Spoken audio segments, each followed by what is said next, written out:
20 towns in 20 days continues now in Bloomfield. The history of this town dates back to 1660 when the area was first settled. Yeah, but it was officially incorporated as a town in 1835, and tobacco, as you probably know, played a big role in town history. Channel 3 Eyewitness News reporter Courtney Zeller shows us the tobacco fields that once were.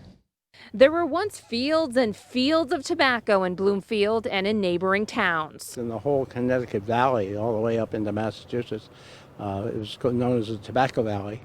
Tobacco started in the late 1800s, but was booming in the 1920s, sitting on thousands of acres. Bloomfield Town Councilor Joe Merritt moved to town in 1944. In fact, his backyard was once tobacco fields. And our house there was surrounded by tobacco fields. And in the backyard there was a tobacco shed. So we got to watch the whole exercise. He says people would come from all over for the work. The crew would come in. There were people from the south mostly. They got help in from Georgia and Florida, and even later on Jamaica.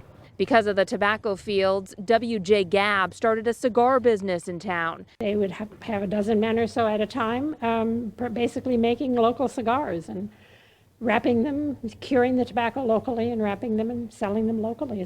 Merritt says the tobacco business slowed in the 1950s and 1960s. And as you can see, those fields are something else today.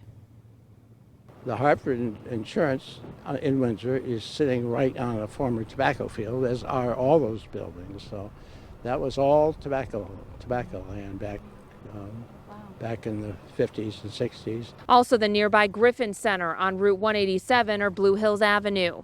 Yeah, and a lot of that, of course, with so many Jamaicans that came up to work in the tobacco fields, they stayed, and they're still here, and their descendants are. So that was probably the start of diversity in the Hartford area, and in Bloomfield it became so we now are a very diverse town. And it remains that way, as who knew it was tobacco that brought so many people of different ethnicities together. In Bloomfield, Courtney Zeller, Channel 3 Eyewitness News.